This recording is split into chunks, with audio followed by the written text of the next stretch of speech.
Hey, my little guinea pigs, I wanted to talk about the path that you should take when it comes to audio equipment.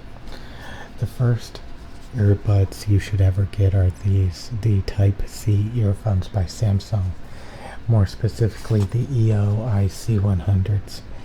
These have a built-in DAC amp, they have a woofer and a tweeter. These things are only like $15 if you buy them appropriately on the Amazons. They're actually in insanely high demand these days because people have caught on that these sound about as good as their multiple hundred Pro line of true wireless earbuds. So these earbuds are spectacular. I've actually owned like 5 pairs of these now because my wife keeps losing them, and funny enough, my wife keeps using them. I don't technically use them anymore. But they are just as good. Well, they're almost as good as the Samsung Galaxy Buds Pros. I personally use the Samsung Galaxy Buds Pros. My dudes, these things have a similar design, a woofer and a tweeter, as we can see right here. Two-way speaker system, yeah boys, for rich studio quality sound. And we can actually go to my website. We can go to my website here, and we can go to the in-game grapher, and we can look up Samsung EO IC100s, and we can see they're pretty good earbuds, my dudes. They're pretty good. But we can see they're a little bit bloated in the mid-bass. They're a little bit overly bassy. And we can see, they dip down around 800 hertz for some reason. And, there's some peaks in the treble. But besides these spots, they're really good.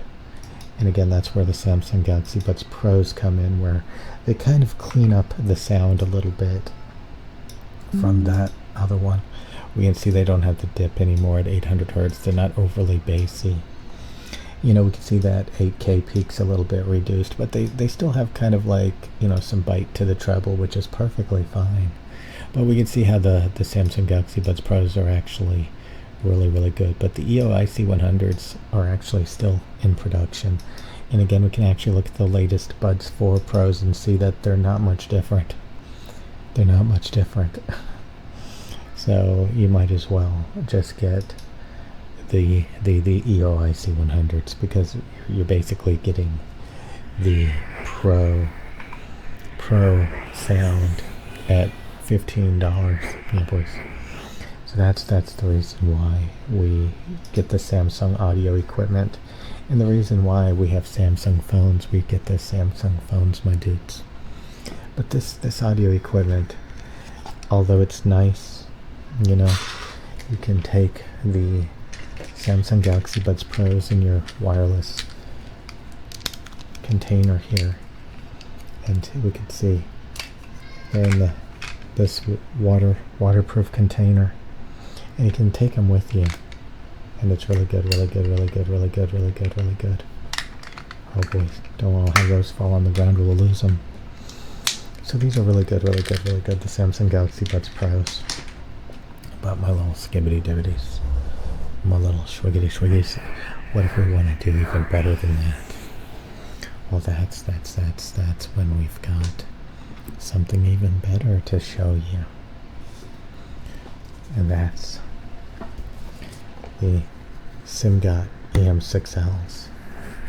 These SIMGOT EM6Ls have a even smoother, better, well-tuned frequency response. So these SIMGOT EM6Ls are actually even better, and we can look at them on the grapher too, my dudes. Okay. We can pull up the SIMGOT EM6Ls, and oh boy, look at that, my dudes. It's getting even better. So besides kind of like a little bit of a dampened sound in the air frequencies, it could be a little bit airier, a little bit brighter. But besides that, it's perfect. It's flawless. And I highly recommend you guys get these bad boys. And you can get them with a Apple dongle if you're an Apple fanboy. You guys were no longer in the realm of Samsung. But these bad boys, Neo boys, these are true end-game earbuds. Right? They're the best.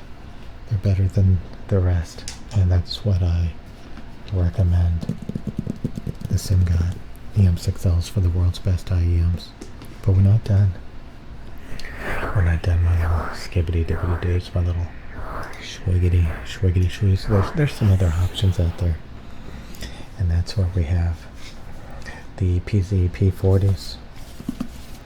The EPZ P40s, my little guinea pigs. And these bad boys have an exceptionally smooth, well-tuned frequency response as well. Okay, and these are really fancy boys. These are really fancy boys. My dudes are really fancy. We can see here they look like this. They come in this little pouch, and you pull them out. And these actually use 4.4 millimeter connection, so they have good separation. So that is the EPZ P40s with a built-in DAC amp, the TP350, TP35 Pro. It's also made by EPZ, so you can get it kind of bundled together. My little sweet treats, our little guinea pigs, and they come in this nice little aqua colored case, and again it kind of matches my phone.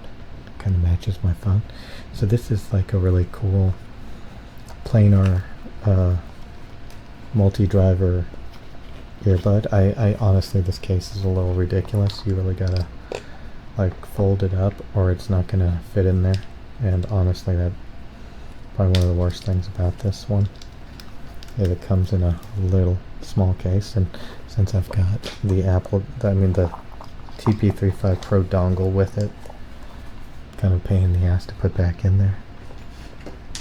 Schwiggity, skippity, dippity do, wiggity woo, and I'm sure you want to look at the frequency response for the EPZs, the EPZ P40. Hold on. EPZ P40, as we can see here, so it's really good. Really good. We can see it scoops out the mid bass a little bit on the EPZ P40, and it's a little bit brighter, it's a little bit airier than the SimGod EM6Ls, and it's a little bit more forward and around the presence region at 5K. So we can look at the presence region at 5K, it's a little bit more forward. On the EPZ P40, it's a little bit brighter in the treble and air, and it's scooped out a little bit in the mid bass. Yeah boys, pretty good. And one of my favorite earbuds that have been discontinued is the Audio Hype 2. These bad boys actually sound really good. They have a little bit of a bitey treble, but I really like these bad boys. These are really nice. Really nice. And it's a real shame that they got discontinued. We can look at the Hype 2, and as we can see, they look really good in yellow here. So the Hype 2 are very similar to the EPZ P40. They're kind of scooped in the mid bass. They have a dip around 10K, and then they've got this peak around 16, 17K. So the Hype 2 do have a bit of a bitey treble, and made this 5K peak thing, but they're still really good, but they're discontinued, so they're legacy end game. So skibbity dibbity. I wanted to talk about microphones with you guys for a second here. So we can look at this microphone. A lot of people, they don't know about this microphone. This is the Miles Kennedy SE V7 MK Miles Kennedy edition, and this is the world's best broadcasting dynamic microphone. If we want to go on here and we look at the V7, MK. We can see that the Miles Kennedy V7 MK has a really nice presence boost. So this microphone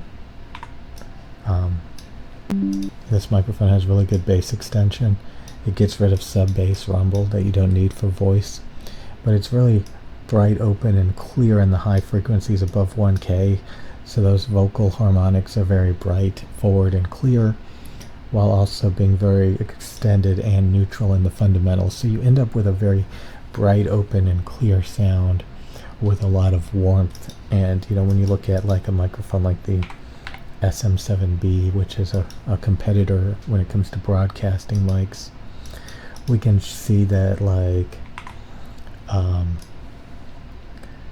typically when you look at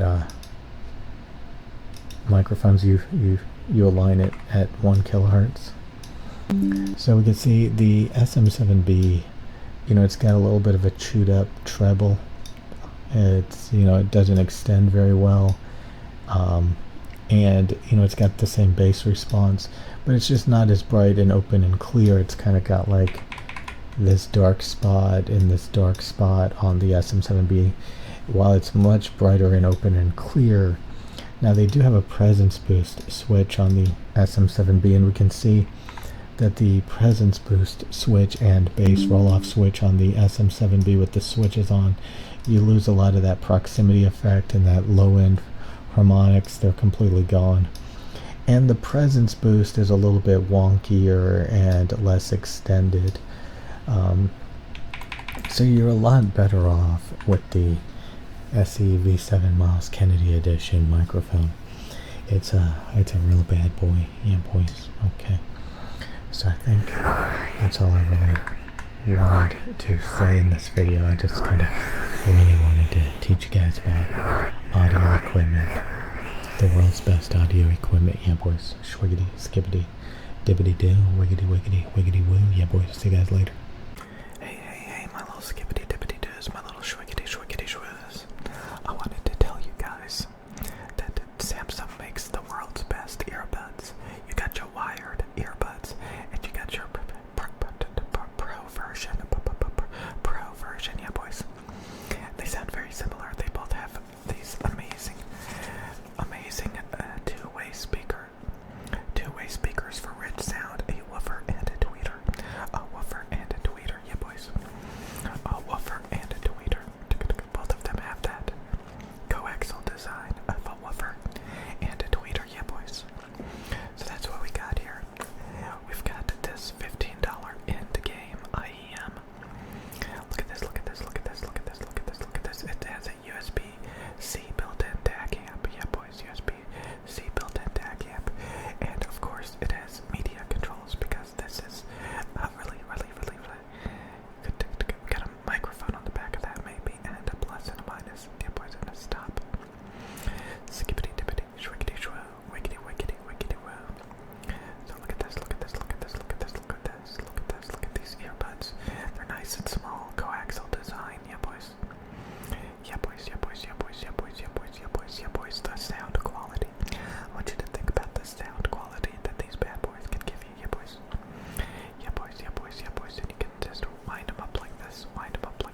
here, we can see it goes like this, up, and then like that.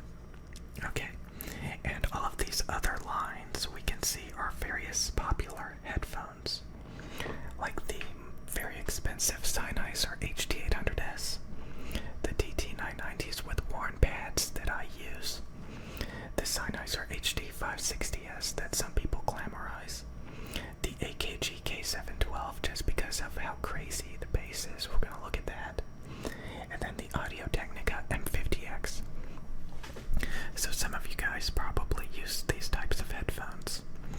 Now we can see that they all have wildly different frequency responses, but one thing you'll notice is they all have way more low frequencies, emphasized frequencies, than the diffuse field target right here.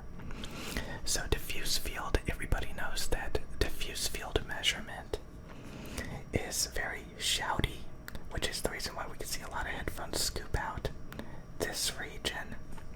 You see how only one headphone in purple is emphasized right here. All of the other ones scoop it down. They're basically scooping out some of the ear gain. The reason why this region is emphasized is that's like the ear gain. It's just what your ear is most sensitive to. And people found that if you have a headphone that's flat here that follows the ear gain, that it will sound very in your head and kind of shouty. So what they did is they scooped it out a bit, which alleviates that shout. They also found that the diffuse field target sounds very thin and anemic. It's not warm enough, it's not bassy enough. So all of these headphones, for the most part, are warmer and bassier than the diffuse field target.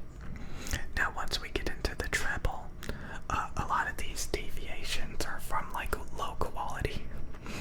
Like some headphones just cannot reproduce treble very well, so they have huge peaks and dips and cuts and boosts. So, but you'll notice that below like 5K, the majority of these headphones are extremely smooth. But once they get into the higher frequencies, it gets very stabby, peaky, it gets very jittery. And that's coloration problems, deterioration in the high frequencies. Closed back headphones typically can sound pretty wonky throughout the entire response, so that's the reason why you want to get open back headphones. They tend to sound smoother and more transparent throughout the response. So again, we are looking at the diffuse field target.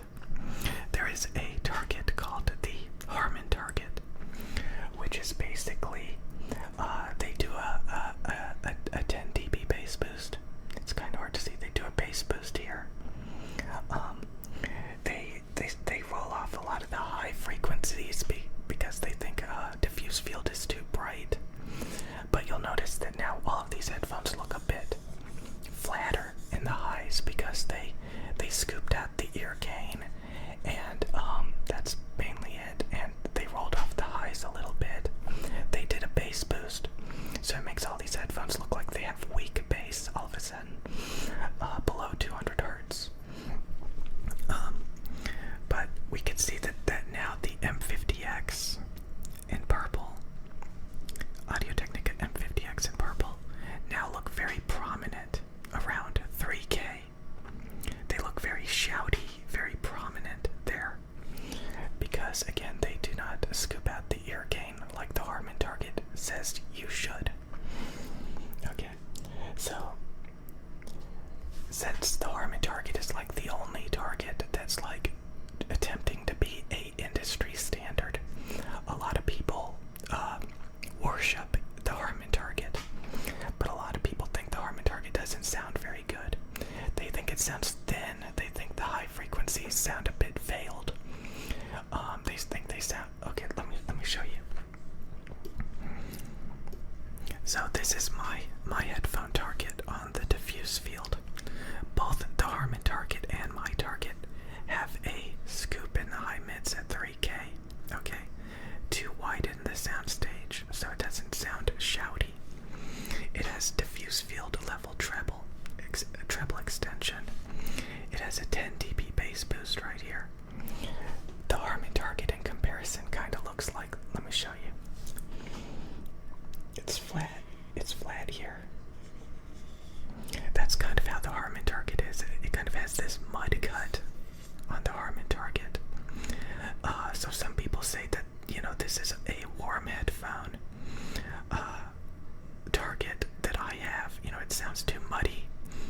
So they scoop it out until 200 hertz, and then they do the boost.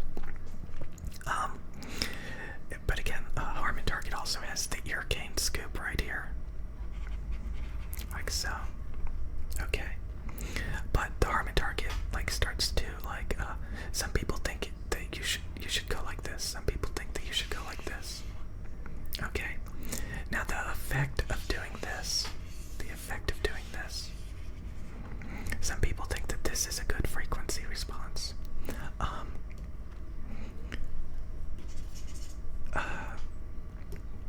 The effect of this is this region sounds thin and subwoofery. So we have a lot of emphasis to the subwoofer, sub bass. We have a lot of emphasis to the sub bass, and we can see some of the bass frequencies here sounded thin. This is where a lot of the real bass is. It's called like the mid bass. That's where a lot of impact is. So it's not just like warmth, but it's also like impact, and this adds warmth to like people's voices. We can see here, you know, these are the fundamental frequencies, the body of the human voice. So if you scoop that out, like the Harman Target, it makes it sound thin and anemic and subwoofery. So if you have this bass, if you have that bass, it sounds warmer and fuller, and it has more impact. Okay. Now if you roll off the treble here, it sounds a lot darker. So one of the effects that some people have not considered is if you scoop this region out and you scoop this region out. Okay, so both these regions, thin, dark. Now you have a lot of energy in this region. Okay, so now this region is very prominent because you scooped out the highs and you scooped out the warmth. So this tuning has a lot of sub bass. So this is very subwoofery, very thin, very shouty, and very veiled. Okay, so this makes this region very prominent, even though it's rolling off a little bit here. It's very prominent, which makes it, you know, because there's not enough highs, there's not enough low mids or mid bass. So you end up having a lot of energy here.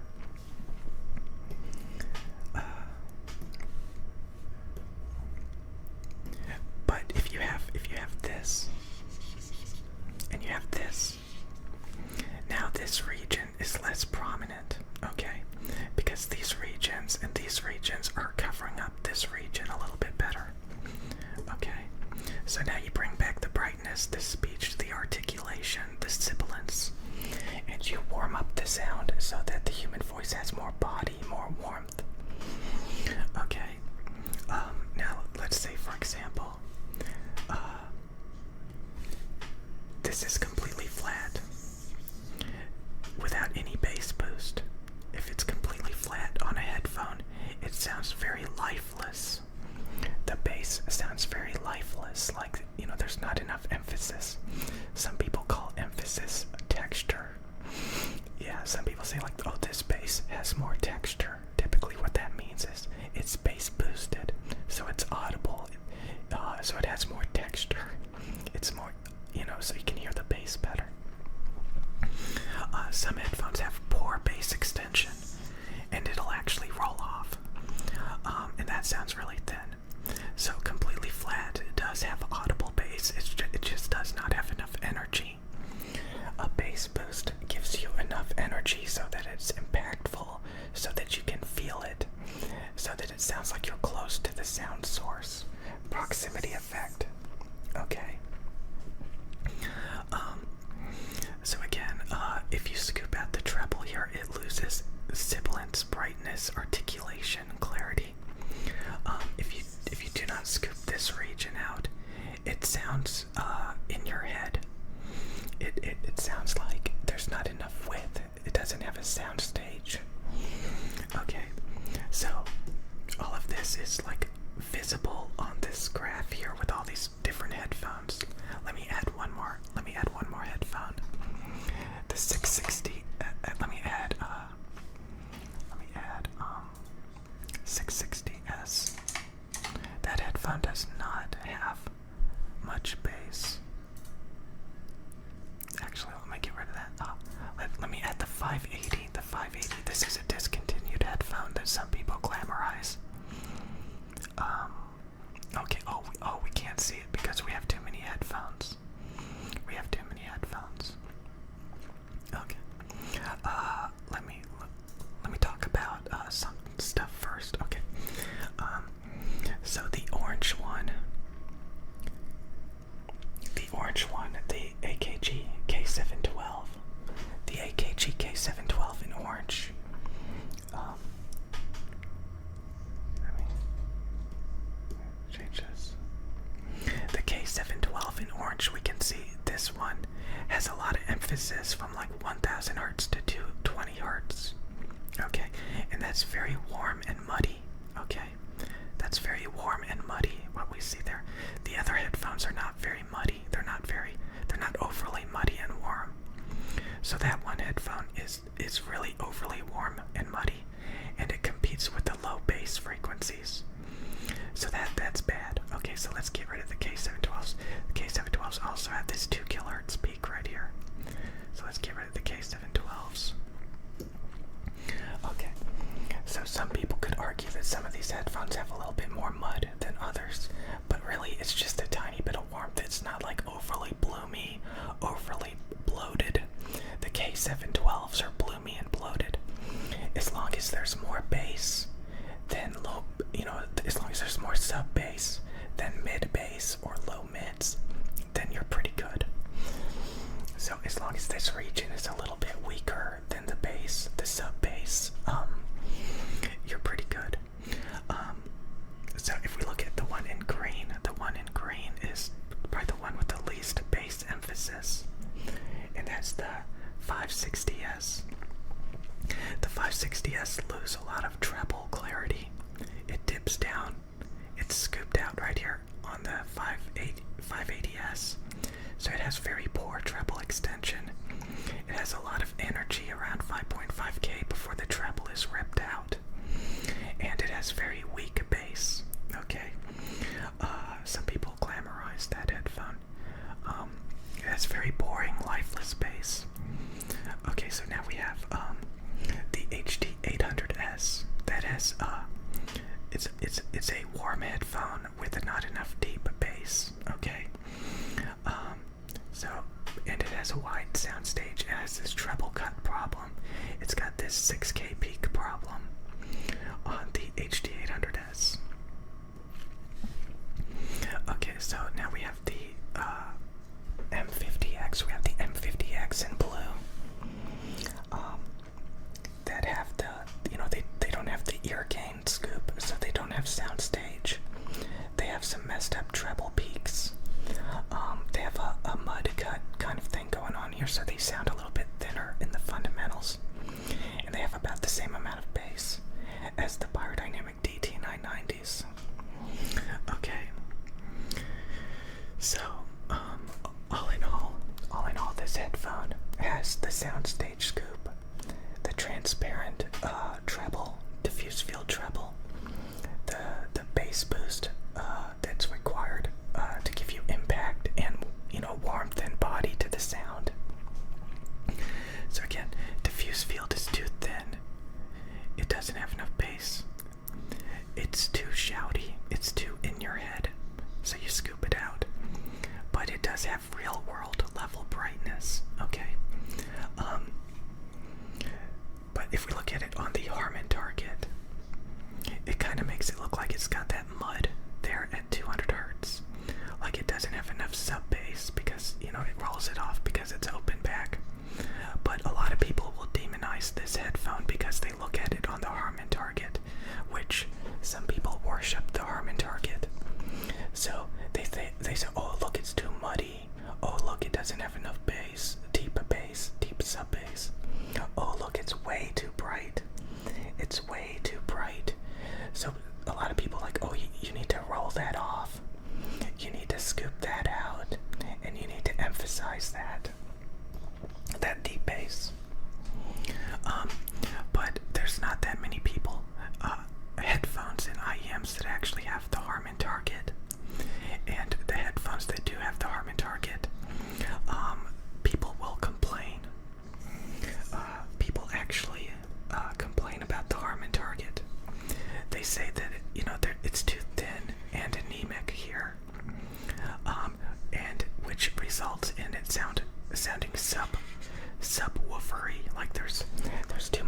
emphasis in the low bass frequencies, the sub bass, and they think it sounds too thin here, too anemic.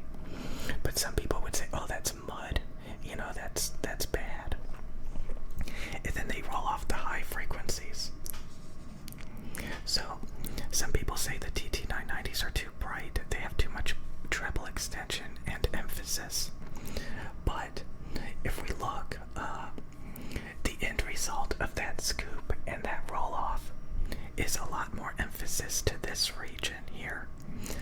So it ends up sounding very high mid forward. Some people will say, you know, there's less focus on the treble, that it sounds too anemic and subwoofery. So people who worship the Harman target a lot of times will have very biased opinions about headphones with a treble extension, a diffuse field treble, and headphones that have warmth. But people who actually do end up buying headphones that follow the Harman target actually end up thinking that it sounds anemic and thin. It sounds like you have a overemphasis to the sub bass, like a subwoofer. So you get this very thin, anemic, subwoofery sound. Because again, it sounds thin. It sounds thin and, you know, subwoofery, sub bass. Okay, so it sounds thin and subwoofery. Okay. So like if we look at a headphone that actually has the Harman target, there actually isn't many. So I can't even give you a good example, to be honest with you. Pretty much nothing follows the Harman target. Some people think the K371s follow the Harman target. But we can see it has a defect. It has this defected 4K, which is very bad. We can see it does have some treble problems. It's not emphasized enough. We can see that the deep bass is a little bit wonky. It kind of has this scoop right here. So even a AKG Harman headphone that tries to copy the Harman target ends up having a problem spot in the treble and at 4K. But you know that would technically be their considered transparent flat sound. But what else did I want to say? Like I said, the end result. Let's put the 990s back. I use diffuse field. Harman target is kind of like a colored propaganda sound. So again, we can see my headphones have a better 4K. My headphones are a lot more transparent. They have a lot more treble extension. They don't have that 4K problem spot. They're slightly muddier. And since they're open back, they kind of roll off that last bit of sub bass. So people, if you look around the internet, people say the DT990s are super muddy. They're way too bright, and you know, it's really ridiculous propaganda. So also, I wanted you guys to see, you know, again, the DT990s when you first get them out of the box. The DT990s when you first get them out of the box. You will see that they're very fatiguing, they're very harsh in the treble. With fresh pads, these are fresh pads in blue versus worn pads in red.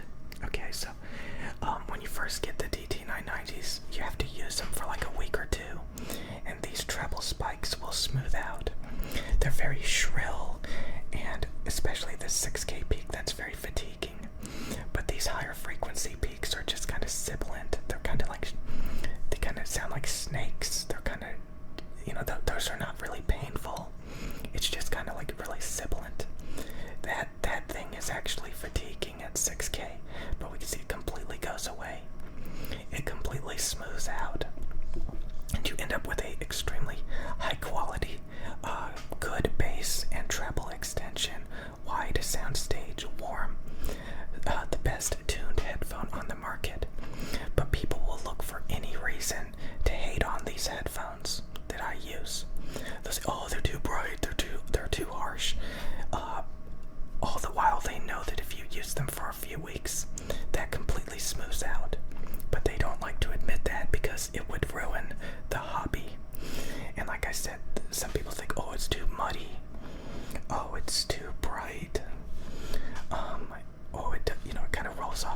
most sensitive to 3K because that's where people shout.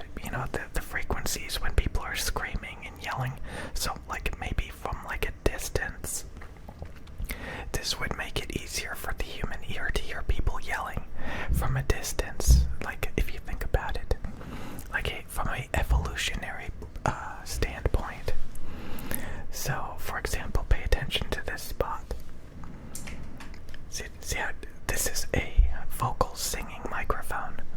So this is where you project vocals in the same exact spot. So the ear is so sensitive to that spot that you want to scoop it out. It's pretty interesting, you see that? Okay, so for a singing vocal microphone, you want to project and emphasize those vocals. But for a headphone, you want to scoop it out. Okay? The more you know. Okay. So let's go back to this. Oops. Let's go back to the headphone target. Now we're going to compare the DT990s because they're the closest to the headphone target to the M50X headphones. M50X headphones. Okay, so this is the M50X headphones. We can see they have about the same amount of bass in blue. The M50X, they have about the same amount of bass. They have this a spot right here where it's scooped out at 300 hertz, which kind of thins out the fundamentals, makes it a little bit less warm. Oh my God, why did I do that? Okay, so the DT990s in red have a very smooth response all the way through. We can see the M50Xs do not scoop out the ear gain. You see the ear gain at 3K. The M50X do not scoop out the ear gain. So this is the reason why a lot of times you see people say that the M50X do not have a sound stage. It's because they do not scoop out the 3 kilohertz ear gain. So this makes audio sound like it's in your head. So if you don't scoop out this, and make it sound wide, it'll sound like it's two-dimensional, kind of like in your head. I'm not going to say that's bad to keep the ear gain like that, to be flat here instead of scooped. I think it's a preference, if you want vocals to sound wide, if you want a wide sound stage, or if you want vocals to sound more intimate, okay, by not scooping out the ear gain. The main problem is this 4.2 kilohertz peak, and this other peak around like 6K. So it's very funky here on the M50X in blue. It's got these two peaks. So always remember that you do not want peaks and cuts in the response. You want it to be as smooth as possible. So we can see both of these headphones are honestly very similar. They have about the same amount of treble. They have about the same amount of bass. There's just very minor differences, scooping here and scooping here. And, the biggest problem is the M50X in blue have these stabbing peaks, which is very bad. So, M50X have a deteriorated, funky coloration right here. So, remember that. Yeah. But, it's not terrible. One other popular headphone is the Philips Ship 9500s. Ship 9500s. He misspelled that. It's supposed to be SHP, not SHAS. Okay. So, the Philips SHP 9500s are in blue. We can see the SHPs, the Philips have a soundstage scoop. They both have a soundstage scoop. The Philips have this huge peak right here that shouldn't be there. So we can see it's kind of deteriorated. It's kind of jagged.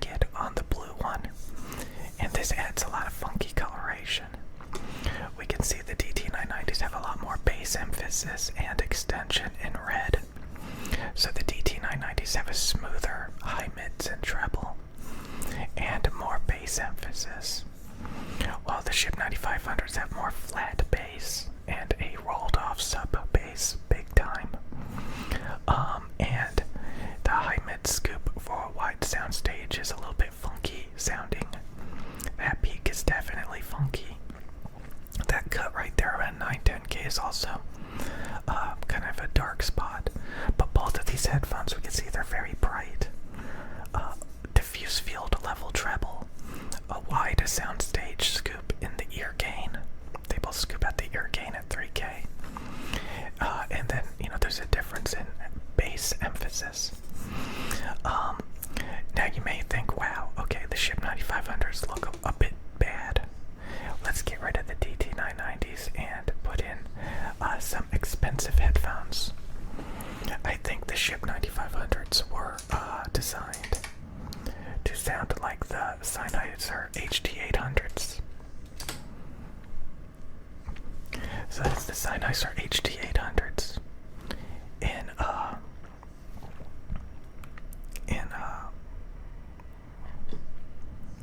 in blue. We can see they have about the same exact frequency response. They both scoop down here. They both scoop out the ear gain at 3K. They both have that 6K huge peak. They have almost identical frequency response. The Sennheiser HD800 have a little bit more bass extension. But I think when they were designing the Ship 9500s, they were trying to make them sound like $1,000 Sennheiser HD800s. So a lot of people who say that the Ship 9500s don't sound very good, just keep in mind that they actually sound almost identical, pretty much identical to $1,000+ headphones. So that's the reason why a lot of people like the Ship 9500s. They're bright and clear. They have a wide sound stage, and they're pretty decent in the bass. If you want analytical bass. So yeah, I don't want to talk too much about headphones that are not very popular, because there's thousands of headphones out there. I just kind of want to talk in this video about kind of some of the mainstream stuff that people buy. So M50X, Ship 9500s. Just kind of talking about the tonality differences and stuff like that. Okay, let's talk about microphones. So again, this is the microphone I use, the Neumann TL103. It follows my target the best. So if we go to the microphone target, for spoken word speech microphone, we can see it's got flat mids, a rolled off sub bass, a emphasis to speech and articulation in the treble, a bright open articulate treble with transparent flat mids and a rolled off rumble sub bass. So that's kind of like the optimum tonality for spoken word in broadcasting and speech. So let's compare this to let's start off with the Blue Yeti. Let's compare this to the Blue Yeti.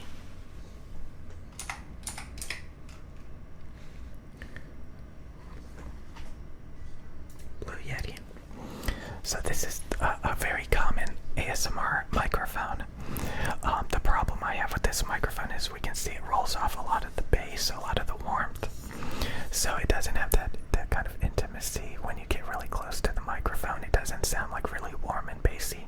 It kind of rolls that off, so it's always going to be a bit thin.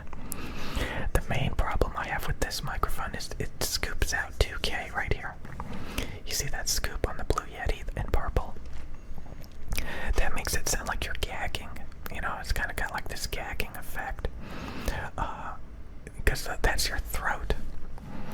Okay, so 2 kilohertz. 2 kilohertz is in your throat, around 2K right here. If you scoop that out, it it sounds like you're gagging. Okay, so it kind of has this gagging effect because they scooped it out there. Now we can see it doesn't have that much of a bright open treble. It kind of rolls it off after. So this microphone is pretty decent for like whispering, but if you project vocals and speech, and you really emphasize those higher harmonics above 1K, it can end up sounding a bit gaggy. But it's we can see it's pretty smooth. It's a pretty smooth response. So that's good. It just has a little bit of a funky tone at 2K, but it's overall a really flat microphone with not good bass extension. It doesn't have that much of a bright open sound, but it is pretty articulate still. It's a very flat, neutral, limited frequency range microphone with a little bit of funky 2 kilohertz. But for whispering and stuff like that, it's not too bad. Okay, let's replace that microphone with something else. Let's look at the SM57. So we can see the SM57, it peaks out too much at 6K. It goes over the 5 decibel line, which is a big no-no. But we have a lot of energy in this one spot right here on the Shure SM57. So this microphone is actually pretty close to the target, right? It's a little bit thin. It rolls off a little bit too early. It peaks out a little bit too much here. But it does have a fair amount of clarity, and it is very similar to the target.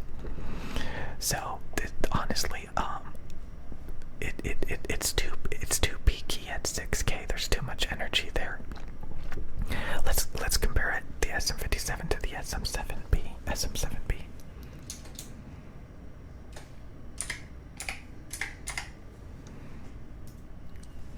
So the SM7B has some switches, which is what these dotted lines are. We're not going to look at the dotted lines, but we can see they increased the bass extension on the SM7B.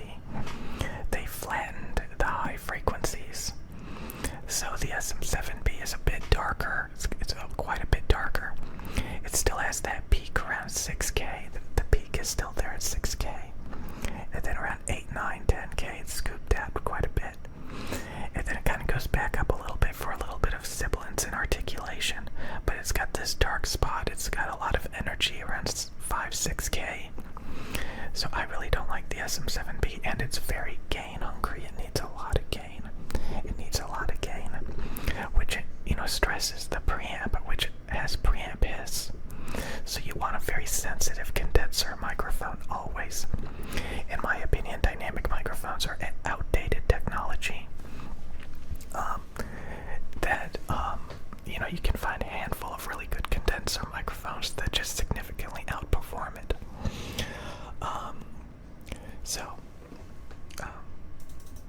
If we look at the RE20.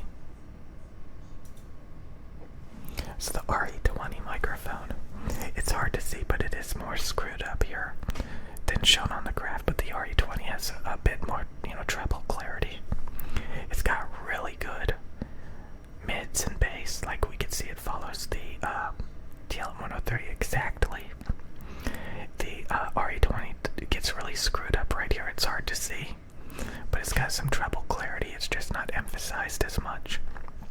But it really is messed up right here. This graph just doesn't show how messed up it is. So that's pretty impressive by the RE20.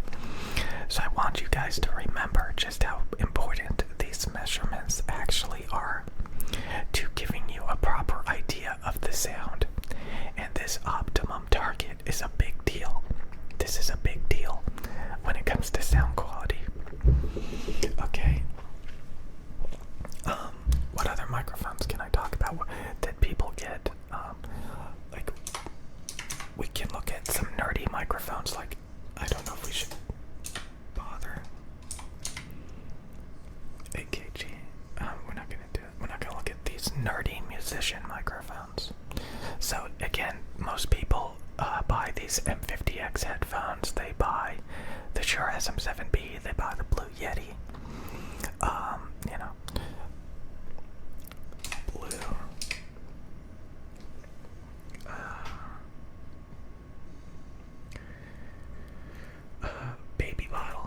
So I wanted to show you the Blue Baby bottle because it's kind of like the Blue Yeti, except it's warmer.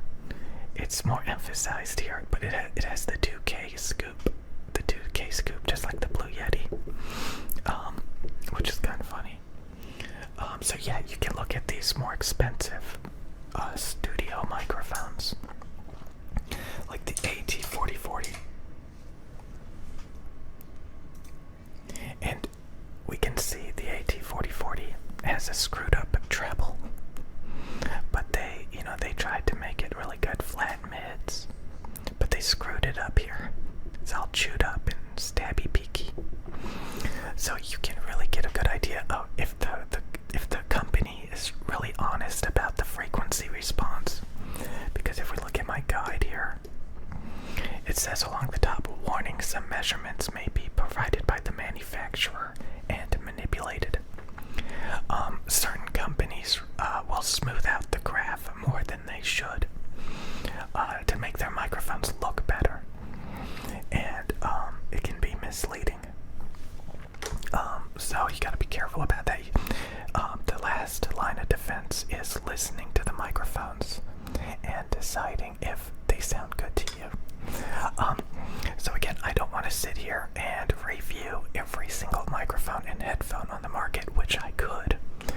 I want you guys to kind of like go on these websites and look at the imperfections, and you can really see a lot of things.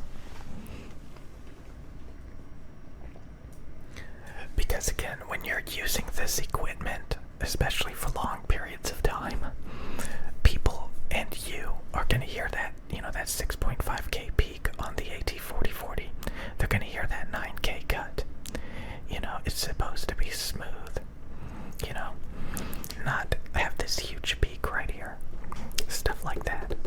So this is all, like, I want you guys to do your own research and learn this kind of stuff. To learn like what is bad tonality wise throughout the response, like what is going on, and then you can actually have fun when it comes to buying audio equipment. But again, you can just use your ears, but this is really good stuff. I think we're gonna be done here because this is almost 20 minutes. Okay, hey guys, I thought I would show you guys my setup, like how I make these videos.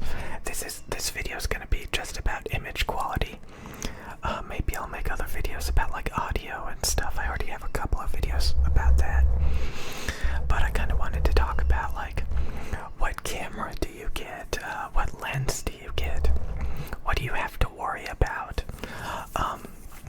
So I am currently using the Sony a6400 camera.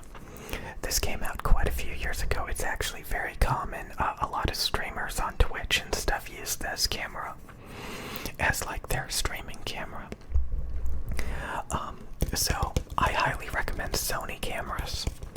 I really like the color science of Sony cameras, which means I really like the way the image quality looks. It's not overly contrasted, overly saturated, to the point that it looks like a cartoon. This has like, kind of a washed out grade colors. It's not overly, black and white contrasted. Colors can be faded. They're not like overly, blown out to try to look like overly colorful.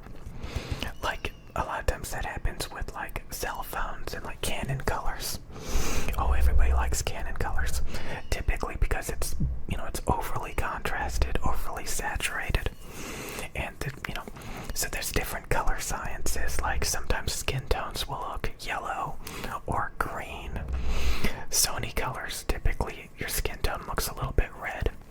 So there's these little nuances, but also I think Sony makes the best cameras. They have the best autofocus, the best color science, the best low light performance of a lot of budget cameras and stuff like that. So I mean, I spent a lot of time looking at all the different brands of Canon cameras out there, different brands, like researching which camera has the best image quality. So, one of the only problems with the Sony a6400 is if you don't have a good lens, the autofocus will be very wobbly. So this Sony camera actually comes with a stock lens, which is terrible. It doesn't have a wide aperture lens, so it doesn't pick up much light. So you'll have worse low light performance with the stock lens. The autofocus will be wobbly. It'll be like around the edges of the camera. It'll be like wobbling if you leave the autofocus on. So you have to get a better lens. And one very common popular lens to get with the Sony a6400 is the Sigma lens. 16mm, which means it's pretty good for like, close up. It's not like overly zoomed in. So you kind of want to get like a 16mm lens. So like if you don't want it to be too zoomed in, and it also has an aperture, a wide aperture of f1.4. The lower that number, the better for low light performance. So like, if I increase the aperture, the background blur, see how when my hand gets closer to the camera, everything else gets blurrier. If I increase the aperture, the low light performance will decrease, but it will also be less, bokeh, less blurry background. So let me see if I can do that real quick. Let me see. I think how do I do that? Okay, maybe it's this, or maybe it's been a while. I think this will change the shutter. Yeah, that changes the shutter. Oh god. That will not do it. How do I change it? I know this will not do it. Crap. Okay, so that's the ISO. That's not what I want. That's not what I want. Okay, what the hell is that? That's not what I want. Exposure. Okay, now I got, so that's the microphones. Channel 1 and channel 2, that's the microphones. That's interesting.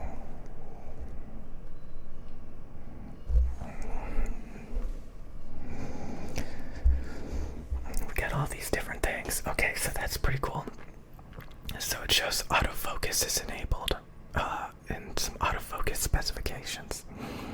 Okay, now I'm trying to change the, let me try this. Okay, that did actually do it, okay.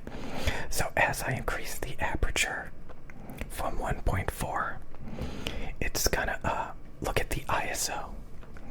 Look at the ISO, watch, it's gonna start going up. So my low light performance is decreasing. But notice that when I do this, things are less blurry behind me. Notice, okay, look at the ISO, it's 6400. That means the low light performance is really bad. Look, things are getting darker. Things are getting darker. So now I have a aperture of f16. It wants to increase the ISO over 6400. The image should start to look a bit grainy. So we want this to be as low as possible. We want the ISO to be in the low 100s. So now we have incredible low light performance of an ISO of 200. So that means there should be no grain, no grain in the image. Okay, so now we have to talk about the shutter. If you noticed, I'm recording in 60 frames per second. So you want the shutter to be 1/125. So you want the shutter to be twice as much as the frame rate. So watch, if I change the change the shutter to lower, you'll notice it also increases my low light performance. The ISO went from 200 to 100, so the slower the shutter, the better the low light performance. But watch. Now it looks kind of like those webcams where they're very blurry. So the shutter is not updating fast enough for 60 frames per second, but it's also letting in more light. So it's letting in more light. It's actually getting blown out. So we can... Whoa, it looks like the camera is like stuttering. So if I have it, we can see as I increase it, the light gets darker. And it gets smoother. There's less motion blur. So, less motion blur.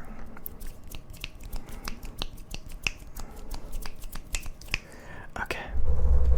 So I connect this to my computer. I think I'll switch to my phone in a second here to show you guys this part of the setup, but I connect my camera directly to the computer with the Elgato HD60 Pro, and I basically use OBS to make these videos.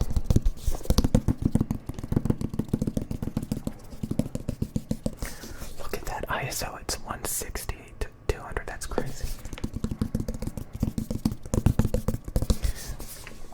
Okay, so I think I'm gonna switch to my phone for the next part, so we can see what's going on. So give me a second. But yeah, we can see what's going on. There's the camera. Okay, give me a second. Okay.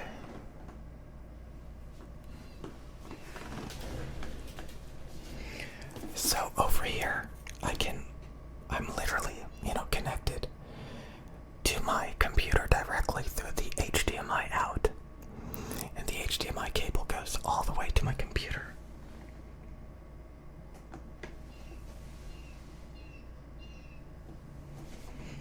So it's connected to those Elgatos. The Elgatos are capturing.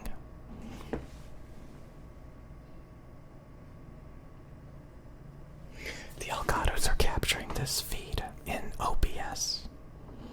So I'm using OBS to make this. Now, if we look, we have to actually sync. So I'm using video capture device.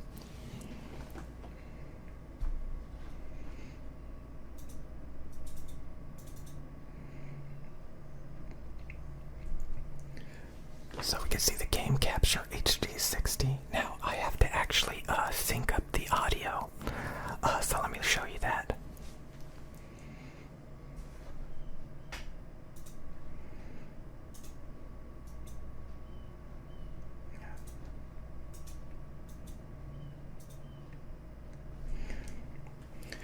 So we can see I have a video delay of 100 milliseconds. And I also have to have a delay for the audio, so everything is in perfect sync.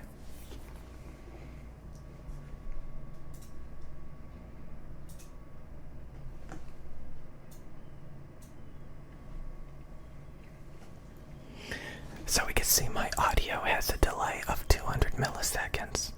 So that just makes everything, the audio and the video, in sync.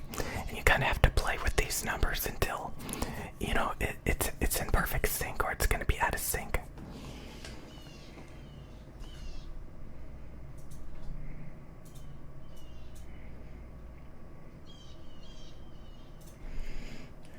I guess I'll show you some of my OBS settings for video.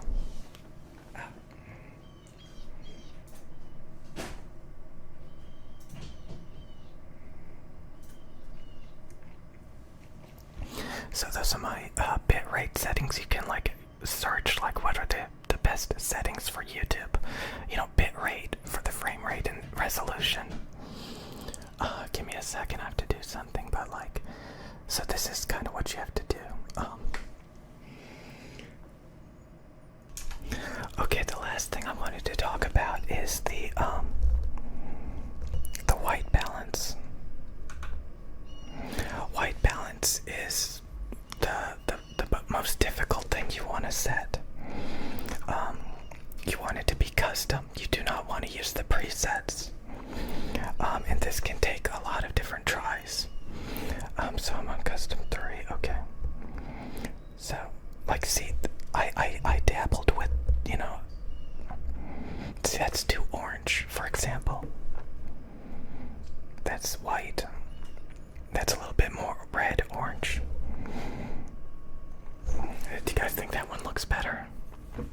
These are different presets I kind of dabbled with. I thought this one looked the best, I guess. But like, you can set it. This one's really messed up, so let's mess with this one. So, oops.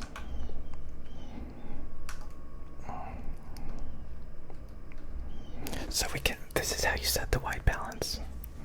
You get something white or gray. You push that. Press the button to capture data. See this circle right here? You want to put something white in front of it.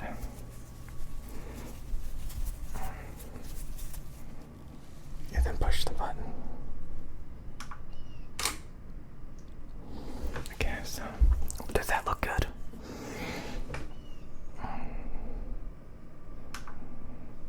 Is that better? Is that better than my current preset? It better not be.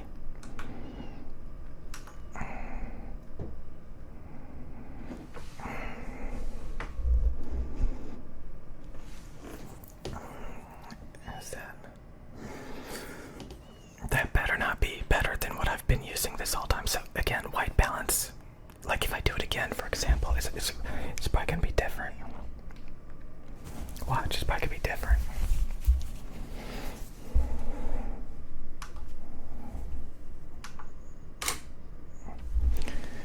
It's about the same.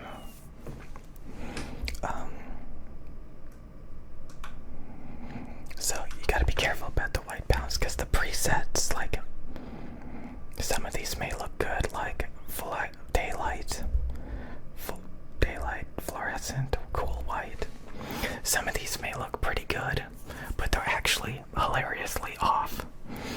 So, like, you know, you may think think so.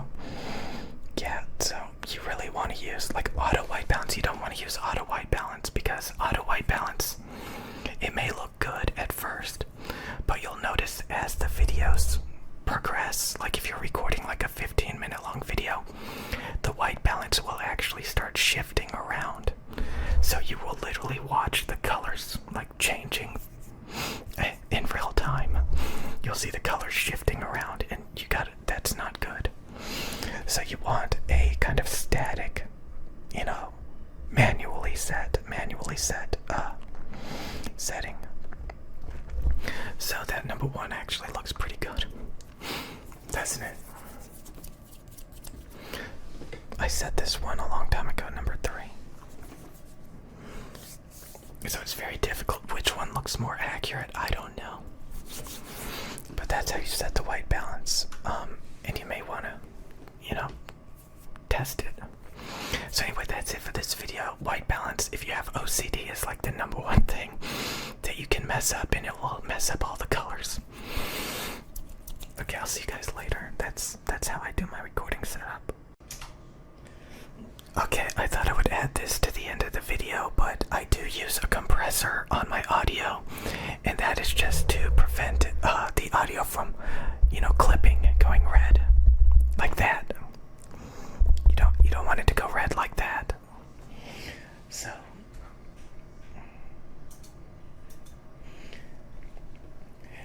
you can download something called Reaper VSTs. They're free, and you can add them to OBS.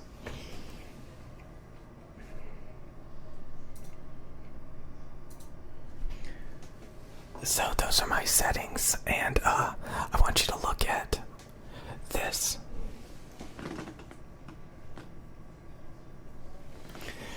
You want that to occasionally, go up by like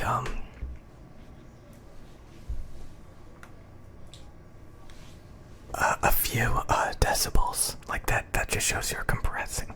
Anyway, just copy those settings. The threshold, the ratio, the attack, the release. Just copy all those settings. And then you add a gain boost. We have 10 dBs of headroom. We have to add that back.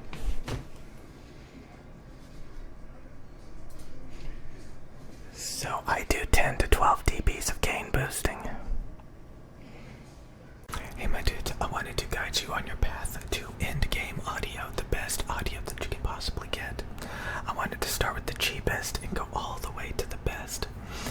And the biggest price points up here versus the cheapest price points down here is not that big of a difference. In fact, I recommend you get all of this equipment. So I know a lot of you probably don't want to spend a lot of money on audio equipment. But this is all you need when it comes to headphones and earbuds. So, if we look at my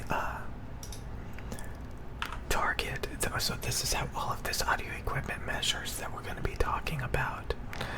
And we can see it fits within my in-ear tolerance bounds. So all of this audio equipment sounds exceptionally good, and it doesn't really matter which one you use. They're all going to sound about the same. Okay, so all of this stuff is tuned about the same. They have diffuse field level treble, which is really bright, clear, and sparkly. For the most part anyway. They all have like a 10 decibel warm, boomy bass boost and a 3 kilohertz ear gain scoop for a wide soundstage. All of these are V-shaped, all of these are fun, all of these sound amazing. So we're going to start off with the Samsung Type C earbuds. These came out like a long time ago, and these are only like $15-20. They're the Samsung Type C earphones, and it's called the EOIG C100. EOIG C100. That's what you want to look for, EOIC 100s. And these sound exceptionally good. And all you gotta do is plug them into your phone. Like so. And now, that's it. You can listen to them and they sound exceptionally good. So, you can buy these for your friends, your family. You can buy a bunch of them, and it's a really good deal. Now, what's really cool about these is they actually have the same drivers as the more expensive Pro wireless Samsung Galaxy Buds Pros. So these came out in the year like 2020, 2021, along with these. So both of these have the same drivers inside of them, which is a woofer two-way speaker, woofer tweeter. Both of these, this is like the cheap wired version, and you can buy these on eBay for like $50-60 brand new with like a waterproof carrying case. So these are the same thing as these, just about. They do sound a little bit different. There is more bass and width on the wired, and the treble is maybe a little bit harsher, but they are the same as the Samsung Galaxy Buds Pros. So these have like the same kind of two-way woofer tweeter driver design, and yeah. Okay, so these are actually the end-game earbuds. You don't have to buy any more. They were discontinued quite a few years ago, but they still measure and sound better than the generations above them. So I like to have this waterproof carrying case so that, like, if you drop them, they don't go flying and open up and get damaged. So we can see I've got a lot of Samsung Galaxy Buds Pros here. A lot of Samsung Galaxy Buds Pros. These things are amazing. You can buy a bunch of them and they are totally worth it. And I guess we can look at those two on the grapher here. So if we pull up the grapher and we type in Samsung, we can look at the IC100s and the Buds Pros. We can see they measure very similarly. There's a 8K peak on the EO IC100s that's a little bit more extreme. And we can see that there's some base differences when we look at the bass, the low mid range and the mid bass. They're a little bit different. But besides that, so the low mids and bass are a little bit different in the 8K peak, and that's about it. Maybe the air frequency sharpness is a little bit different, but they sound about the same.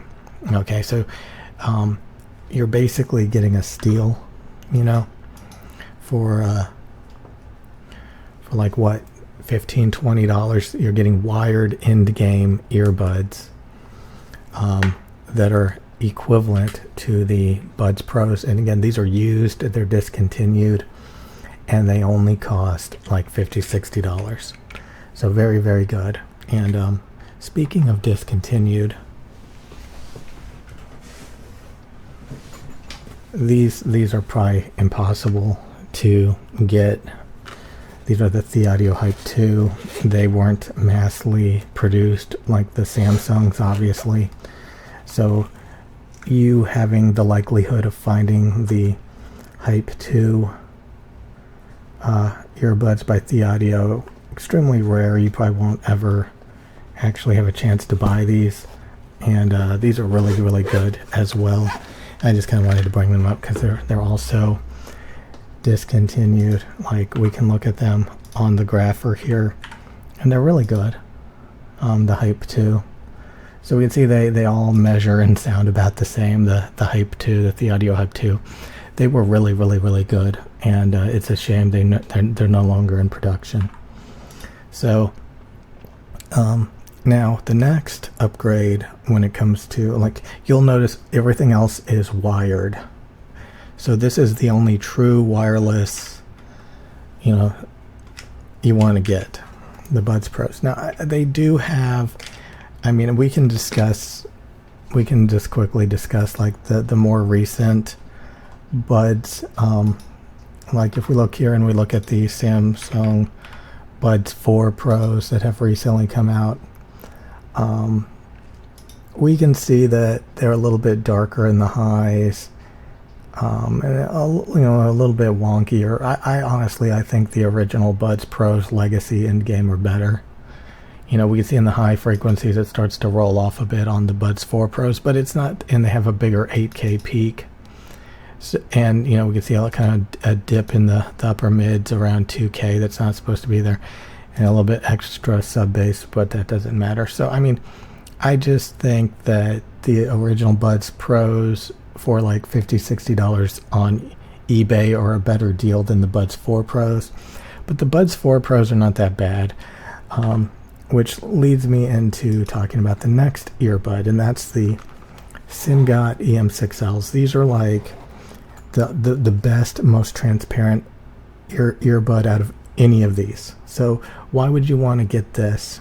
Well, this has the smoothest treble in the world. The SimGot EM6Ls actually have the smoothest treble in the world, and you can get something like an Apple dongle. So we have this Apple dongle here, and this is adequate to give you perfect sound quality. So this is like studio monitors, the ultimate transparency that you could possibly want. You could mix and master with these. You can critical listen, especially like if you want to judge the tonality of a microphone. So say you want to hear how good this microphone actually sounds. You're going to want to listen to it on something that's completely transparent, and that's where you've got the SimGot EM6Ls that have a perfectly smooth, well-tuned frequency response. So these are like $100 something, $120. We can see that I got the upgraded cable for these. I honestly should buy more of these. I really should. But we can look at these on the frequency response grapher. And I kind of also wanted to talk about them in relation to the Buds 4 Pros. So we can look at the SimGot EM6Ls in relation to the Buds 4 Pros here. We can see they actually have a very similar sound when it comes to like kind of a rolled off top end. Like both of them kind of have like a little bit of a rolled off top end. But you can see that the SimGot EM6Ls have the smoothest treble. We can do this thing where you trace over the frequency response. You get a little pen and you're just trying to trace over it like this. And if you can trace over it without ever going over a peak or a cut, and you can just like trace over it like that, that is super smooth in the treble. You never see anything like that through 99% of audio equipment. Having smooth treble like this is just unheard of, especially this bright, open, and clear. Usually it's more dampened if it is kind of smooth. So you get extremely transparent sound quality, extremely well tuned, and honestly the only nitpick I have about them is they do roll off the highs just a tiny bit. It sounds a little bit dampened, just a tiny bit, but it's not the end of the world. Okay, so this is kind of like a dampened room, Now, like I said, here is like the ultimate end game wired earbud, and it's actually like a bundle. You can get the dongle, the TP35 Pro, which has a 4.4 millimeter and a 3.5 millimeter jack. So this EP-ZP40, these are what I consider end game the best earbuds in the world. They use a 4.4 millimeter, which really gets rid of like crosstalk and adds more width and separation and stuff. Now these are the world's best earbuds in my opinion. The EPZ P40s with the 4.4 millimeter cable, connected. So you'll probably have to get a adapter dongle that supports 4.4 millimeters to get the best out of this, like the TP35 Pro here. And if we look at the frequency response, it is also exceptionally smooth across the board all the way. And this actually fixes some of the problems that I mentioned on the SimGot EM6L. So if we go back over here and we go to the EPZ P40s, we can see how the EPZ P40s are actually a little bit brighter in those highs. That really fills in those high frequencies, and it's got a mud scoop around 250 hertz on the EPZ P40s, so you get a lot of clarity and you don't have any warmth or mud, and it's extremely smooth in the treble. Like I said, maybe slightly less smooth because of this little dip and peak right here on the EPZ P40s, but it's not really noticeable. So I think the EPZ P40s are the most clear, detailed, transparent, well-tuned, punchy bass, because of that mud scoop in the mid bass, like in low mids. So good separation between the mids and the bass, and extremely bright, open, and clear. And so I really think that the EPZ P40s with a 4.4 millimeter is the end game the best. Now, what about headphones? Well, the DT990 Pro 250 ohm are what I consider the best headphones in the world to get. Now these are fresh pads, so we can see how silver they are. And when they're fresh pads, there's going to be a lot of left-right channel imbalance. Like the left and the right side are going to sound a little bit different. It's going to sound extremely bright and shrill and a little thin in the mid bass. So these actually age like a fine wine. The treble smooths out as the pads compress and get used more. And the bass warms up in the mid bass, so they sound less thin.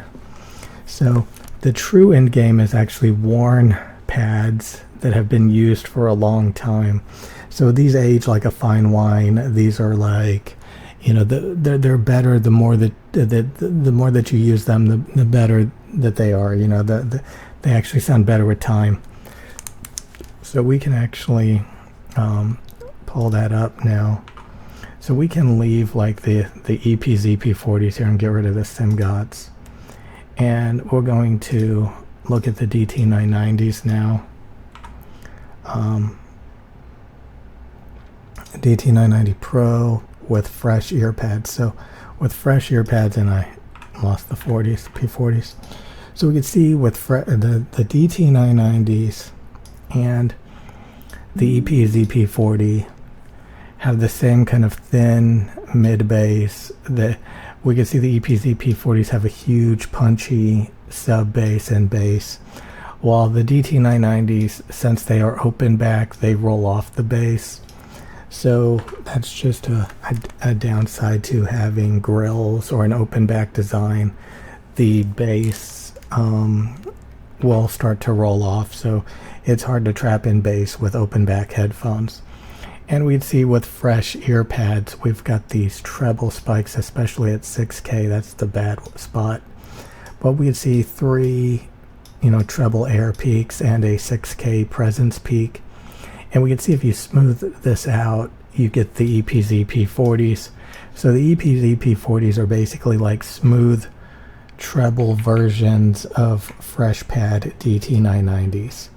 So if you were to get rid of these peaks and cuts and stuff, they would sound about the same, okay?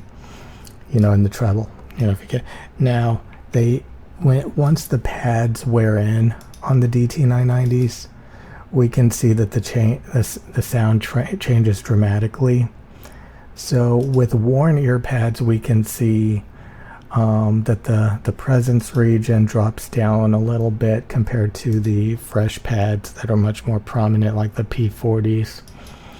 But we can see they have the same mid, treble, and air basically. And again, the low mids and mid bass, they do warm up a little bit in relation to the fresh pads. So you end up getting a different sound over time. But definitely fresh pad DT990s and the EPs, EP40 sound very, very similar. And then as the pads wear in, they get warmer, more recessed in the presence. And then you could probably compare them more to like the EM6L's low frequencies and less so like the EPZs. So you kind of get like the best of both worlds with the DT990s. You get the warmth and recessed presence region of the EM6Ls, but you get a shimmery, airier sparkle on the DT990s, while the M6L sound more closed off, like a dampened room. The DT990s sound more open and sparkly and shimmery. And again, we can see the bass differences. The bass rolls off on the DT990s. So we're going into like really sophisticated, sound characteristics here. And I would say worn pad DT990s, SimGot EM6Ls, EPs, EP40s,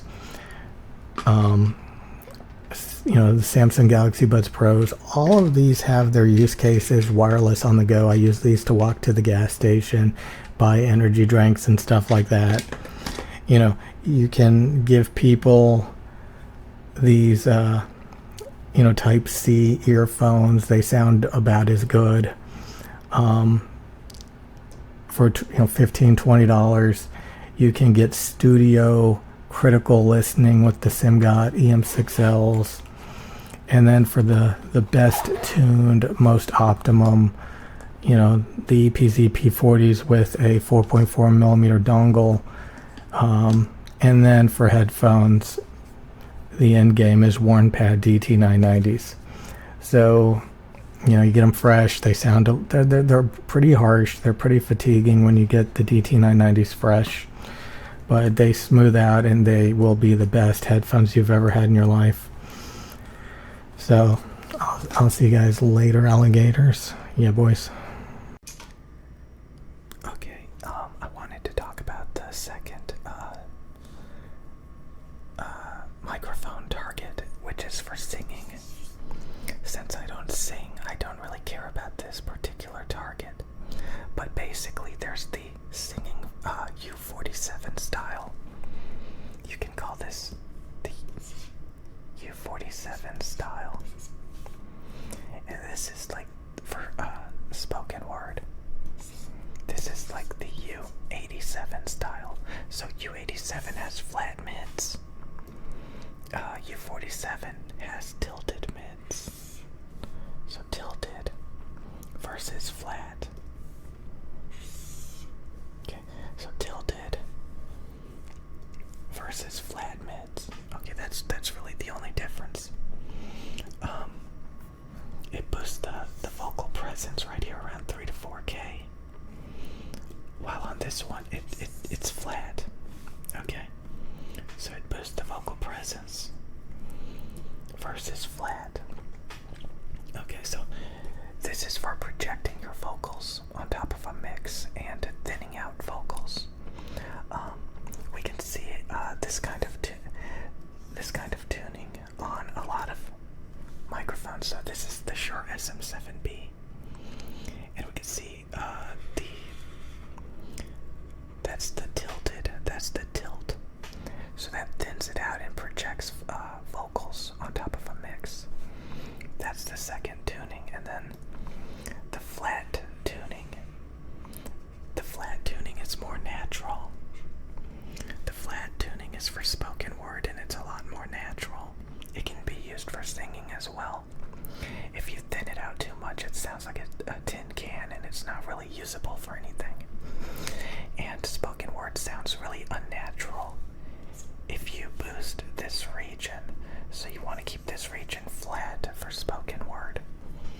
So I hope that makes it easier for you. Now we can look at some like really expensive Neumann microphones. Like this one. This is the Neumann TLM49. And this is a tilted. It's like a ruler. It's just tilted mids. So this is really bad for spoken word. This is bad for spoken word. It's got tilted mids. That's really bad for spoken word. Okay. This one is the U87. This is known for being an industry standard spoken word microphone. And we can see it's got flat mids. It rolls off sub bass rumble. It has a little bit of articulation in the treble. Very flat, transparent, with a little bit of articulation, emphasis to the high frequencies. So that's the U87 style, literally. It's on the TLM103. These are the microphones that I use, the TLM103.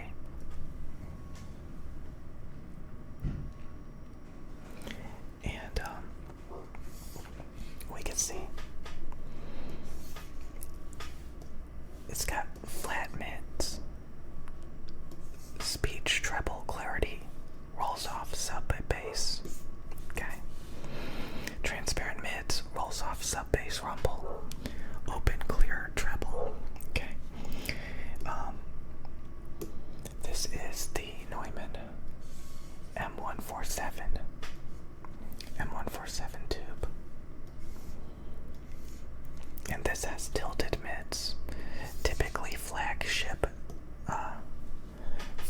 microphones try to be the U47. 47 style. So they boost 3 to 4K, they de-emphasize speech, they open back up in the treble. So they boost the vocal presence, they de-emphasize speech, and then they open up again. And a lot of times they'll roll off just a little bit. Below 1K, you don't want to roll off too much because it will thin out. It will thin out vocals too much. So you don't want to get rid of that too much.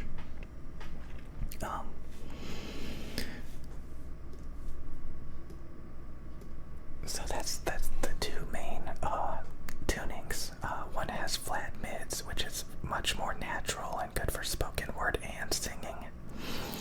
The other one has tilted mids, which is more for projecting vocals through a mix.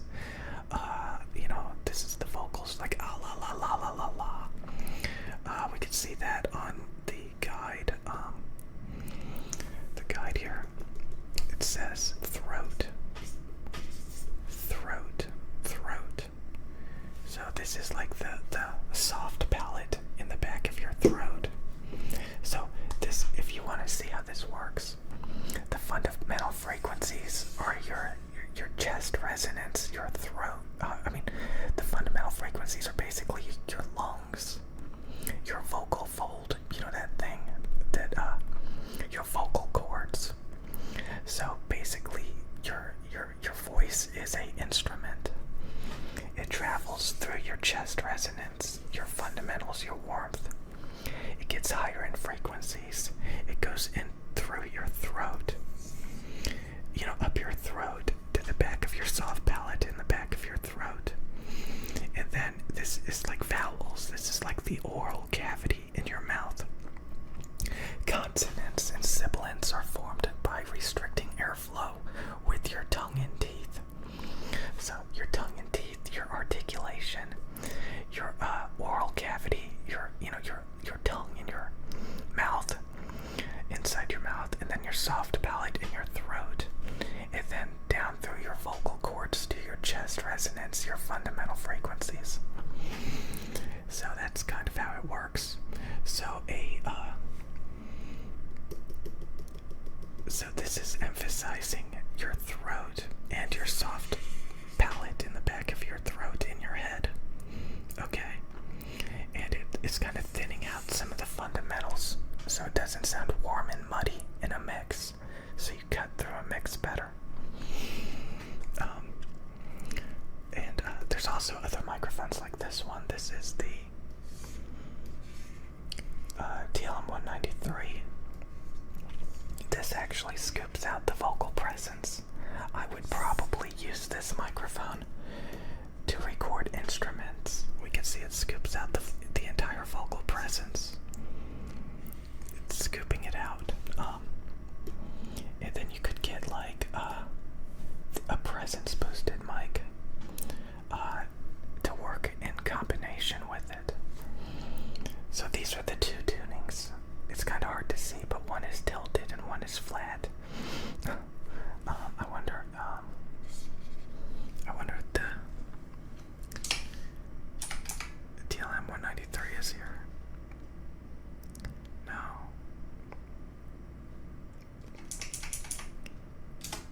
There's the TLM-49. The TLM-49's got really tilted mids. So you got a really good idea of tilted mids. Tilted mids versus flat mids. So, that's really, and there's other brands out there like this. A lot of vocal singing tube microphones. If we look at the frequency response, so it's got 3 to 4K boosted. It de-emphasizes speech a little bit. It's very sparkly and bright. They got different tunings, like we can change it to warm, which gets rid of the presence boost entirely. It flattens out the mic. We got dark rolls off the highs. We got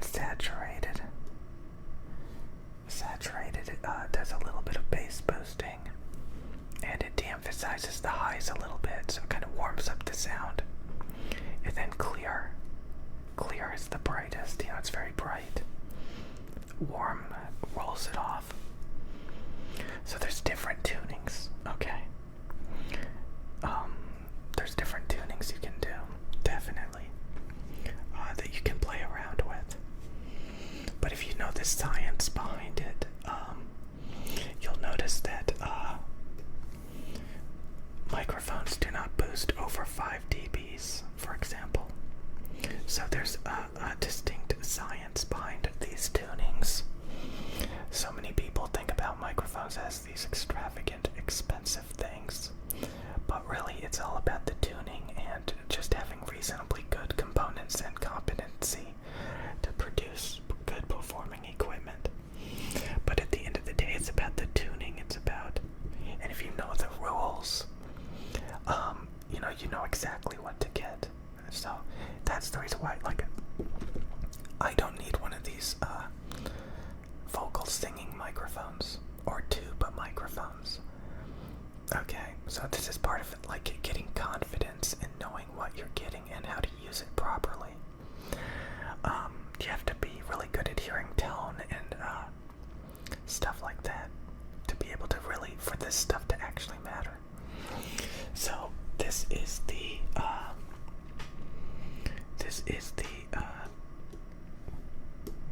vocal singing microphone tuning. This is like a Q47, M147 tube. So if you know that this is bad for spoken word right here, this can help you out. Avoid a lot of different microphones. There are so many wackily colored microphones out there. It is overwhelming, but I'm telling you, the Neumann TL103, this thing is like, this thing is crazy. This thing is crazy good for natural, clear sound. Ultra low self noise. Signal to noise 87 dBA. That's amazing. It's almost 90. If we look at this other Neumann,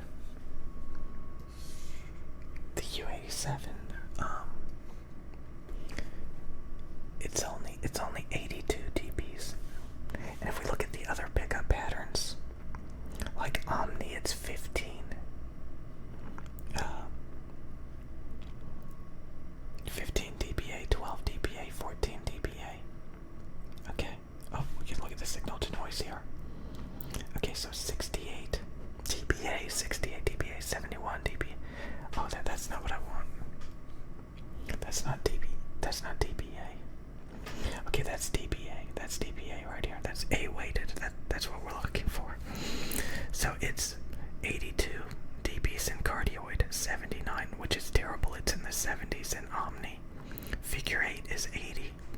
So cardioid is 82. That's mediocre. This one, it's 87. The TL103, 87. That's better. And it's only in cardioid. It's got everything you need and nothing you don't. It has very good performing specs. So anyway, that's it for this video. I just wanted to talk about the tuning that you really don't need to worry about for most people, and that's the singing tuning. This is only good for singing, like stage microphones. Stage microphones use this tuning a lot to cut through a mix. They thin it out. They do a boost up in these high frequencies for presence boosting. So they thin it out. And they make it shouty and bright. So to cut through a mix and not sound muddy and dark. Okay. So yeah, this is mainly a tuning that's very specifically designed for like singing vocals. It's not good for spoken word. Okay, in this video I'm gonna be teaching you guys about the optimum headphone target and how to read headphone measurements. So this is the optimum headphone target. We can see it's got a soundstage scoop.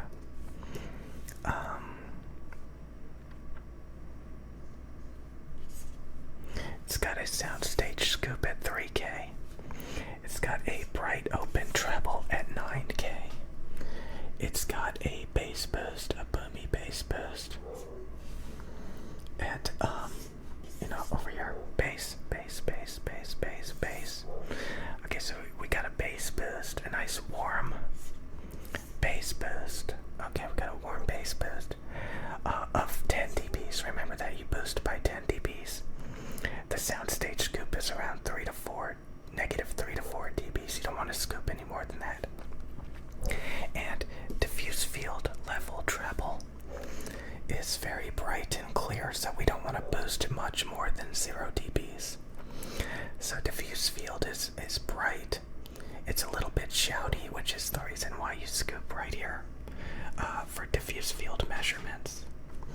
And then diffuse field is also very thin, which is the reason why we do a 10 dB bass boost, a warm 10 dB bass boost. So, it's too thin.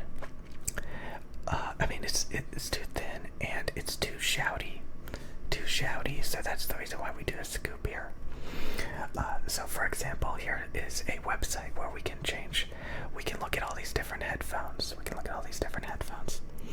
we can change the target to diffuse field. Custom match. Okay. So we can type in, for example, the DT 990s. And we can see the DT 990s have very harsh treble. But if we look at the worn pads, ear pads on headphones can drastically change the sound. Most headphones and IEMs have like dampeners, which can dampen like treble spikes and stuff. So when we look at the worn ear pads, we can see the worn ear pads in blue. The worn ear pads in blue have a much smoother treble. So these are the headphones that I use, that I recommend. We can see they have a very smooth response.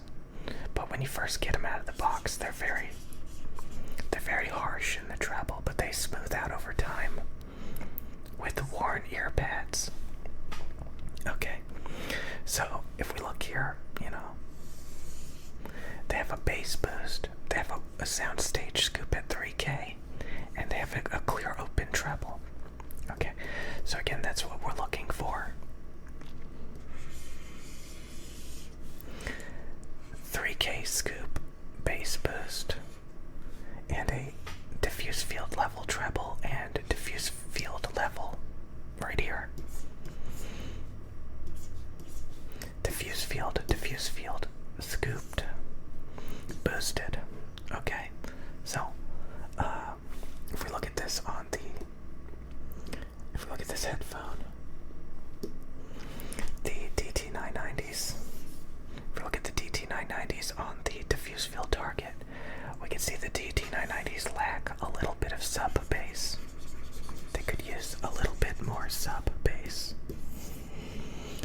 But they have everything else. Everything else is correct. Everything else is correct above. It's got the soundstage scoop. It's got the bright, open, clear treble. It's got the warm fundamentals. Oops, it's got the warm fundamentals. It just lacks a little bit of sub bass. Okay. So now, since this is so close to the target, the DT990s, we can basically use the DT990 worn pads as a reference. So this is a reference. So now we can look up other headphones. If you're into headphones, you know about like the HD 650s, the Sennheiser HD 650s. So that the Sennheiser HD 650s are known for being dark in the treble. So we can see they don't have nearly as much treble as the DT990s. So this is the Sennheiser Veil. That lack of treble right there is the Sennheiser Veil. That is a Veil. It sounds dark.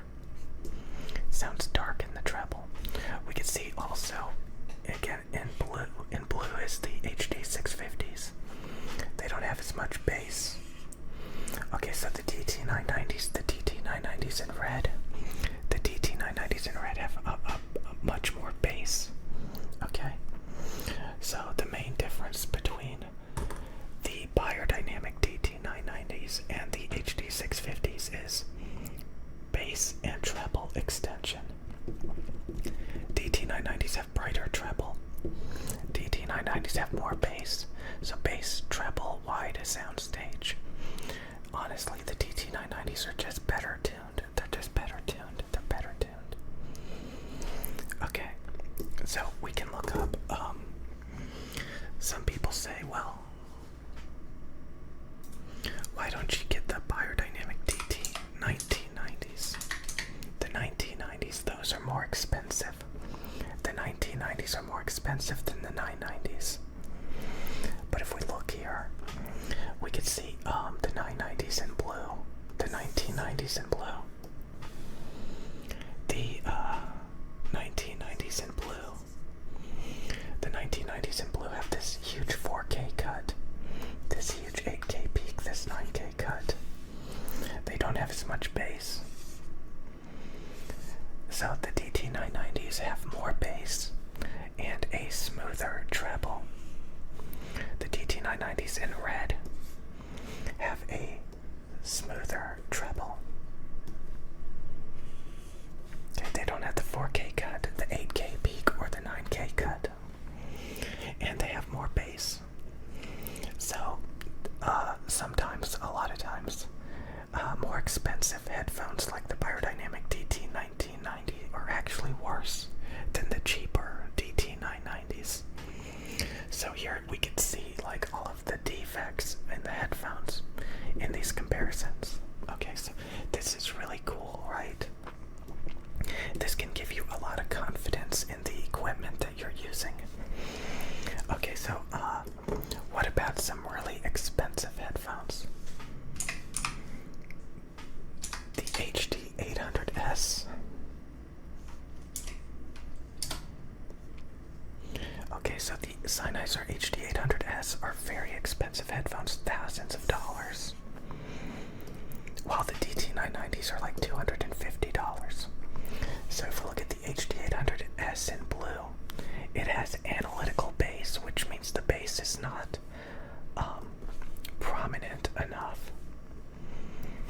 So this has like flat, lifeless, dead bass. You really do want a bass boost.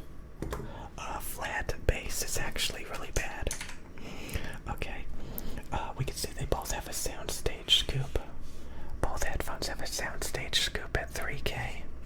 They both have the soundstage scoop, but the DT990s have more bass impact, more bass emphasis. Once we get into the treble, we can see this huge 9K cut on the HD800S headphones. So the expensive headphones, we can see they have this 6K peak, 9K cut.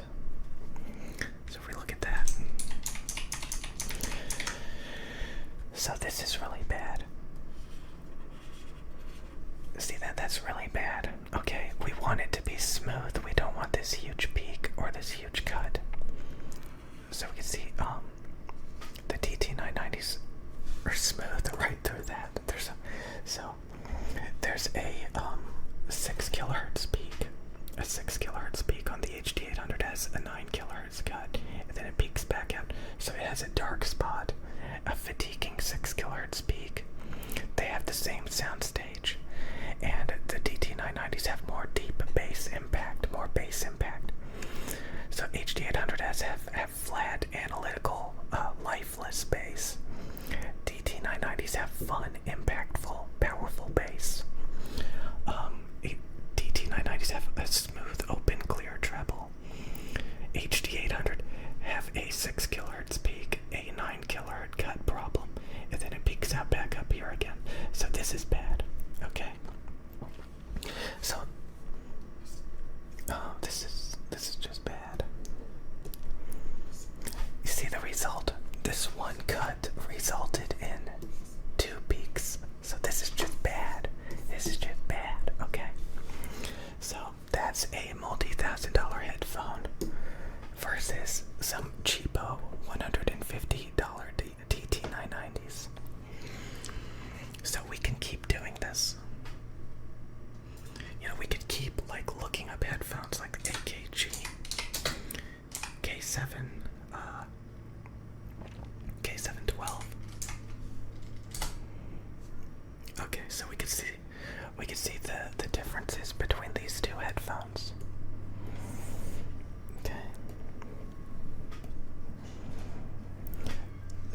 K712 are very warm. They have this 2K peak. This peak right here, this cut right here. So these are all defects on the K712. So this is how we can see all these defects, tonality problems. Okay. So this is the Samsung Galaxy Buds Pros on the diffuse field headphone target. We can see it follows the target nearly identically, with very, very slight deviations in the bass and stuff, but that doesn't matter. It's not even really audible to any meaningful degree. But we can see it's got really nice diffuse field to treble, 3 kHz soundstage scoop, nice warm bassy 10 decibel bass boost. Okay, and again, that's very, very similar to the Biodynamic DT990s with worn pads. Let's delete the. Okay, so when we go back to the Buds Pros and the DT990s with worn pads, we can see they're pretty much identical, with a slight change in the bass because these are open back, so they kind of roll off the sub bass on the DT990s. Honestly, it's not that noticeable. The bass deviations are typically not that noticeable. They're not that noticeable, believe it or not. Okay, so that's how they measure on those. So that's the Buds Pros. That's the Biodynamics. Okay. Now again, we can look at the Buds Pros on various websites, and they have their own ways of measuring. And I kind of want you to see the treble quality, because that's what makes the Buds Pros so amazing. Most IEMs and headphones have really poor treble quality, but we can see the treble quality is excellent. It has great treble. It's very accurate. For example, let's just look at some other Samsung Galaxy Buds, like the Buds 2.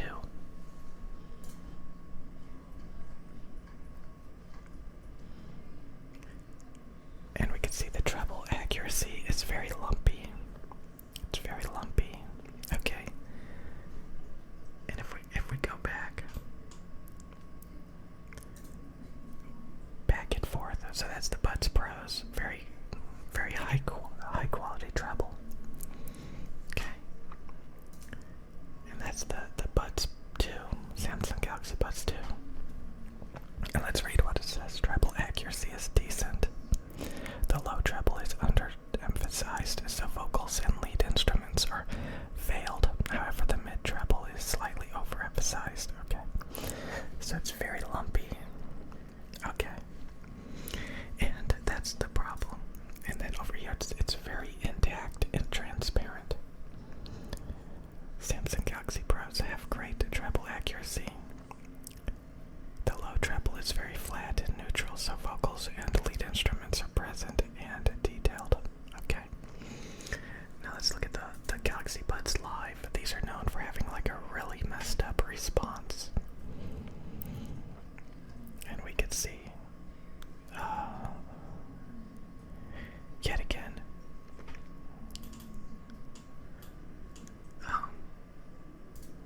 terrible treble quality.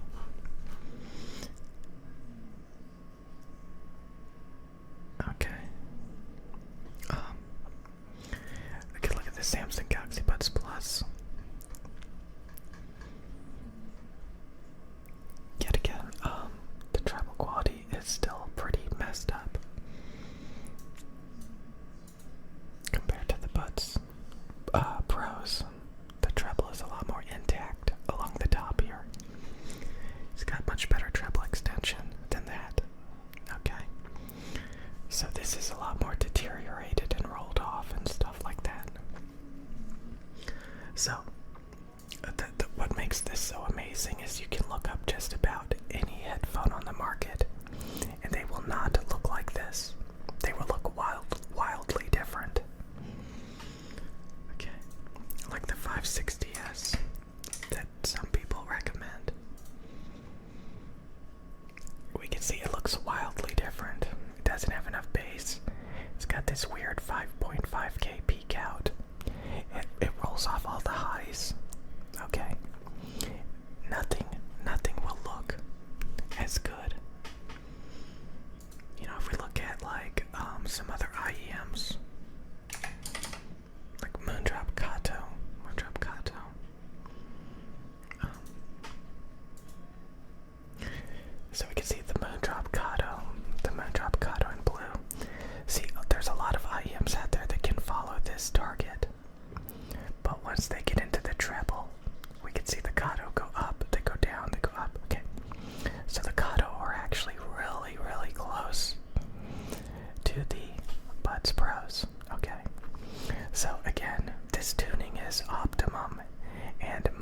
is one of the industry leaders in Chi-Fi, and we can see just how close they are. It's just a little bit of deviations in the highs. So the Buds Pros, the Samsung Galaxy Buds Pros, they're wireless. They're, they're amazing. Okay. They have better treble quality, better tonality than every other Samsung earbud. And they match the Biodynamic DT990 250 ohms. These literally sound the same. They sound optimum. These are the best headphones and IEMs on the market. And they discontinued the Pros. And they came out with the Buds 2 Pro, which have a messed up treble yet again, and flatter bass. So this is not good at all. So it doesn't get much better than this, and that's the reason why I'm always so excited about telling you guys about this stuff. I'm always so excited about this audio gear because it's perfect, and it's very hard to find perfection. For example, I don't know what else is over here. What else do they got? Some name brand, maybe. Like, you won't, like, I kind of showed you guys, like, the closest you're gonna get. Look, let's look at Sennheiser IE900. It's got a big scoop. It's got a big scoop right there. But we can see, like, so many